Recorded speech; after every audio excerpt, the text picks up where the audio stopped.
everyone. So in the previous class we have covered measuring instrument. Now in today's topic we are going to analyze the previous year competitive exam questions, its trend कि भाई किस तरह के questions competitive exam में like JEE Mains advance NEET में इस chapter से पूछे जाते हैं. तो यहाँ पर स्लाइड में आप देख रहे हैं एक आपके सामने एनालिसिस बना रखी है for the last 5 to 6 years. आप देखेंगे कि ये मेनली जो कुछ टॉपिक्स हैं 6 टॉपिक्स इन्हीं से क्वेश्चन आपके रिपीट हो रहे हैं अगेन एंड अगेन. ठीक है, अगर हम बात करें मेंस और एडवांस की तो dimensional formula, dimensional analysis, significant figure, error propagation, measuring instrument और एब्सोल्यूट रिलेटिव परसेंटेज एरर जो हमने कैलकुलेट की थी, ये सारे टॉपिक ही हर साल रिपीट होते रहते हैं. 2019 में डायमेंशनल फार्मूला, डायमेंशनल एनालिसिस से क्वेश्चन आए, 18 में सिग्निफिकेंट फिगर, एरर प्रोपेगेशन से डाल दिया. तो मेनली हमें जो स्ट्रेस डालना है कॉम्पिटिटिव एग्जाम के लिए वो इन 6 टॉपिक्स पर डालना है. इसमें अगर मैं नीट की बात करूं तो नीट में ये मेजरिंग इंस्ट्रूमेंट जो टॉपिक है, वर्नियर कैलिपर्स, स्क्रू गेज, इसके क्वेश्चन ऑलमोस्ट नहीं ही हैं. बिल्कुल एक भी क्वेश्चन ज़्यादा, मैक्स टू मैक्स एक क्वेश्चन आया होगा कभी. तो आप जो नीट के लिए प्रिपेयर कर रहे हैं वो इस टॉपिक को स्किप कर सकते हैं. ठीक है, तो now let me take another slide to discuss some of the important questions. Now let me take a few important dimensional formula which are very important as far as competitive exams are concern. अब इसमें जैसे ये कुछ term दिख रहे हैं आपको, electric field, magnetic field. हालांकि 11th क्लास में आप इन टर्म्स को नहीं पढ़ेंगे, ये 12th के टॉपिक हैं आपके, लेकिन 10th क्लास में आपने इनको सुन तो रखा ही होगा, है ना. तो इनके जो डायमेंशनल फॉर्मूले हैं मे बी अभी आपको वो याद रखने पड़े, लेकिन जैसे आप 12th में जाएंगे ये सारे पैरामीटर्स जब आप एक एक करके पढ़ोगे तो ये आपको ऑटोमेटिकली याद हो जाएगा कि कैसे कैलकुलेट करना है. ठीक है, तो फॉर द टाइम बीइंग आप जस्ट इनको याद रखें. इलेक्ट्रिक फील्ड का डायमेंशनल फॉर्मूला आपका होता है MLT-3A-1. It is defined as force per unit charge. Okay, तो फोर्स का होता है MLT-2. चार्ज को मैं लिख सकता हूँ एम्पियर इंटू टाइम.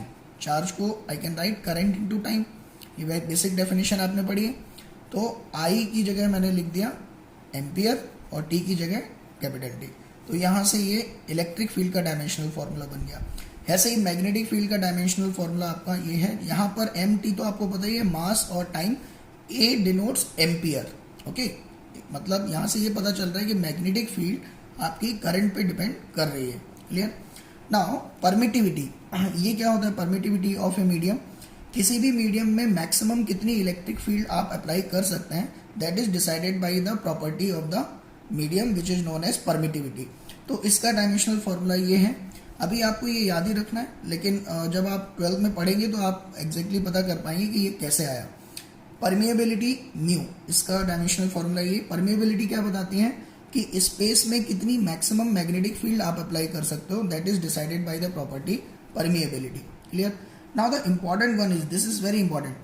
अगर मैं root under mu by epsilon की बात करूँ, ठीक है, तो आप देखें इसमें रूट अंडर म्यू, इसकी वैल्यू अगर मैं रखूँ MLT-2A-2 divided by epsilon, that is M-1 L-3 T⁴ A².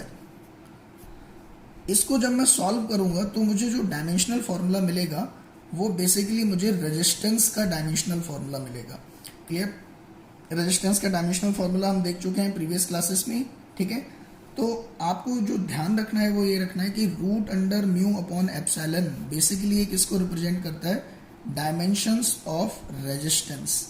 Dimensions of resistance, this is what you have to remember. ऐसे ही 1 अपॉन रूट म्यू एप्सिलॉन, ये क्वांटिटी क्या रिप्रेजेंट करती है? जब आप म्यू और एप्सिलॉन की वैल्यू यहाँ से इसमें रखोगे तो आप देखोगे फाइनली ये LT-1 के इक्वल आ गया.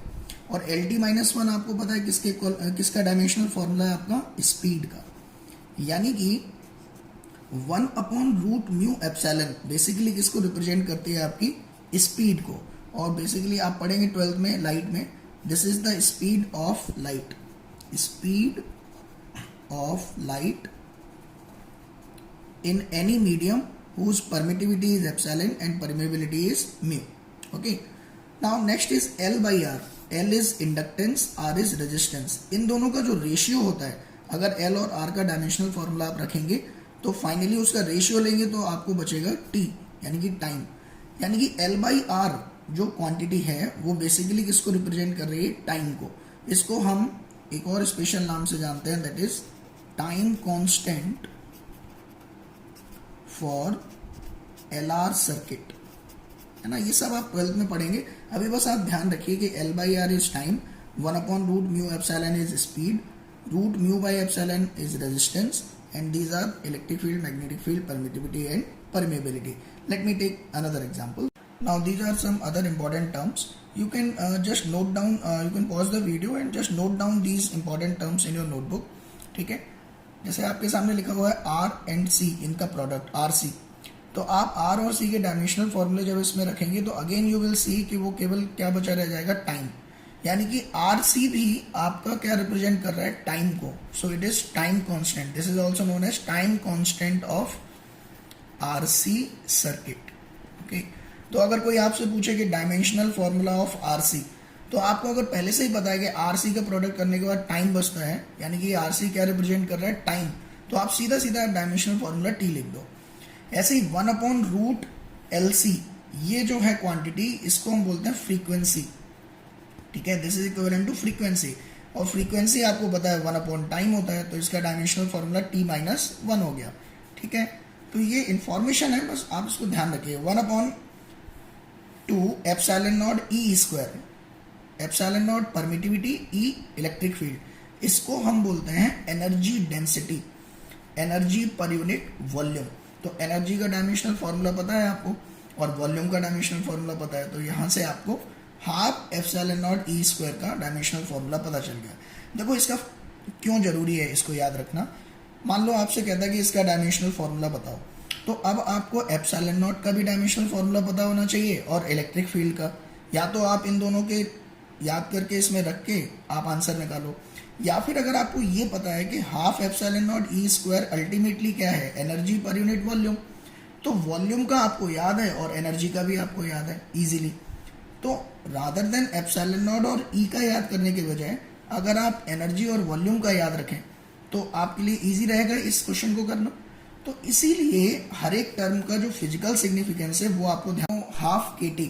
तो 1/2 kT बेसिकली ये T क्या है, temperature, K Boltzmann constant.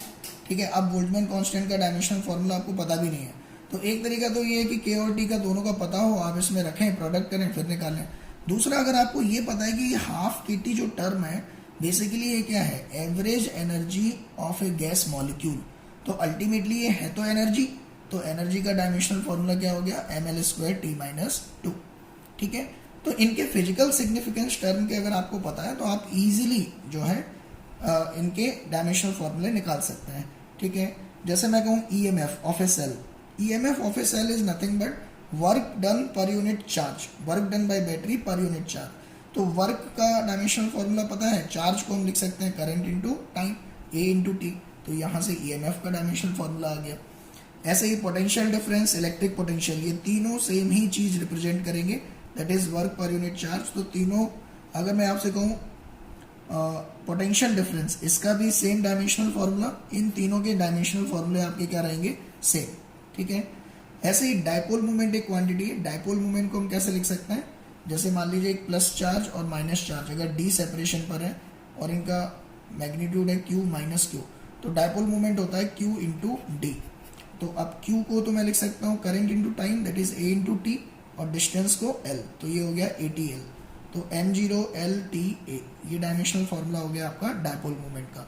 Late me take another slide. तो now two more important dimensional formula, thermal conductivity, इसका mL/T-3K-1। ये होता क्या है थर्मल कंडक्टिविटी, बेसिकली कोई बॉडी कितना इजीली हीट को अपने में से फ्लो करा सकती है, ये उसका मेजर होता है थर्मल कंडक्टिविटी।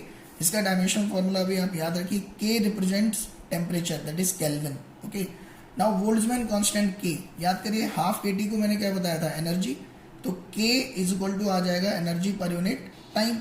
तो एनर्जी का dimensional formula mL² T-2 divided by ये जो time, sorry not time, it is temperature. So temperature के लिए K आ जाएगा, K ऊपर जाके K-1। So this is the dimensional formula of Boltzmann constant, mL² T-2 K-1। कभी कभी K की जगह हम थीटा भी यूज करते हैं, ठीक है, टेम्परेचर के लिए, तो आप कंफ्यूज ना हो। So this is the dimensional formula of thermal conductivity and Boltzmann constant. So these were the important dimensional formulae which are generally being asked in the competitive exams. Now let me take another topic, that is dimensional analysis. ये हमने सीखा था dimensional analysis में क्या करते थे हम कि हमें कोई इक्वेशन दे रखी होती थी और अननोन कांस्टेंट के हम डायमेंशनल फॉर्मूले निकालते थे. जैसे इसमें दे रखा है force of interaction between two atom is given by this expression. ठीक है, where x is distance, x distance है, k बोल्ट्जमैन कांस्टेंट है और t इज द टेम्परेचर. आपको b का डायमेंशनल, बीटा का डायमेंशनल फॉर्मूला बताना है. ठीक है, ये क्वेश्चन आपका जेईई मेंस का क्वेश्चन है, 2019 में पूछा गया है. तो आप इसमें प्रिंसिपल ऑफ होमोजेनिटी अगर लगाएंगे तो आप क्या लिखेंगे कि इस इक्वेशन को अगर आप देखें, alpha beta exponential minus x square upon alpha k T. मैंने आपको एक रूल बताया था कि एक्सपोनेंशियल जो फंक्शंस होते हैं, एक्सपोनेंशियल, ट्रिग्नोमेट्रिक, लॉगरिथमिक, ये सभी क्या होते हैं, डायमेंशनलेस. यानी कि अगर मैं कहूँ कि dimension of force should be equal to, इस पूरे के अक्रॉस अगर मैं डायमेंशन लगाऊं तो ये जो एक्सपोनेंशियल है ये तो डायमेंशनलेस है, तो I will say it is equal to dimension of alpha into dimension of beta. This is equation number 1. ठीक है, दूसरा एक्सपोनेंशियल के अंदर भी, एक्सपोनेंशियल हो गया, साइन हो गया, लॉग हो गया, इनके ब्रैकेट के अंदर भी जो चीज होती है वो भी क्या होती है, डायमेंशनलेस. यानी कि मैं कहूँ dimension of x square upon alpha k t, this should be equal to n0 l0 t0, dimensionless by definition. अब के टी क्या है, याद करिए, मैंने आपको यहाँ पर स्लाइड में भी दिखा रखा है, हाफ के T is equal to energy of one molecule. यानी कि के का डायमेंशनल फॉर्मूला एनर्जी के डायमेंशनल फॉर्मूले के इक्वल है. तो I can say straight forward, और x क्या है आपका, distance, so L square upon dimensional formula of alpha into K T की जगह आ जाएगा M L square T minus two is equal to m0 l0 t0.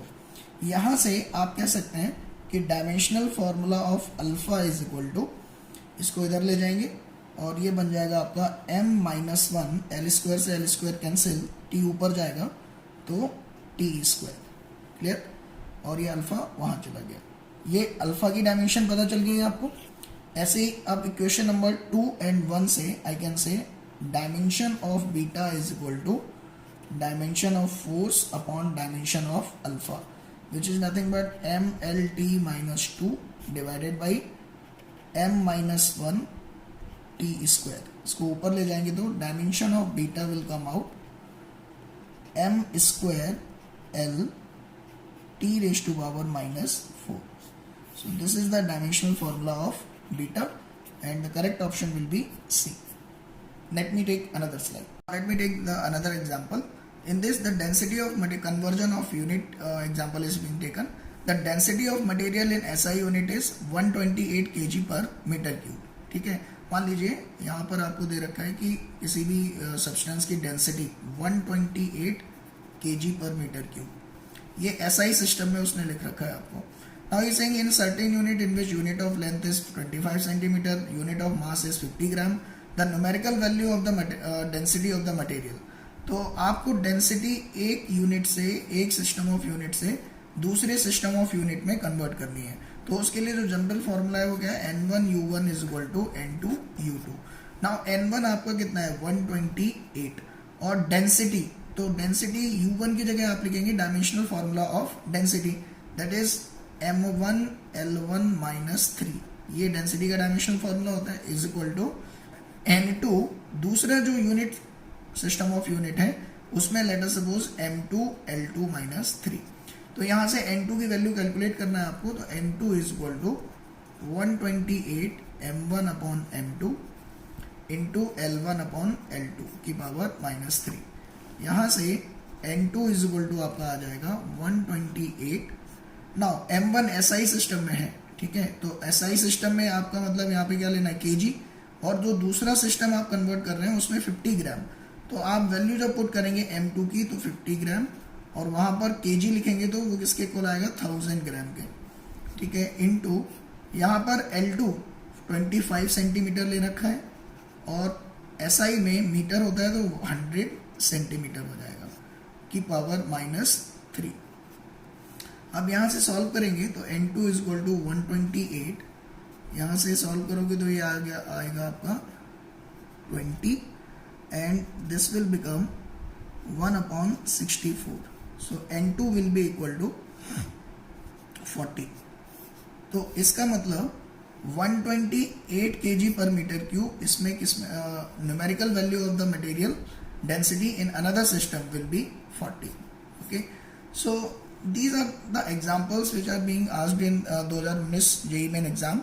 ठीक है, तो आप यूनिट एंड डायमेंशन के इन्हीं 5-6 जो टॉपिक्स हैं इनको अच्छे से प्रैक्टिस करें.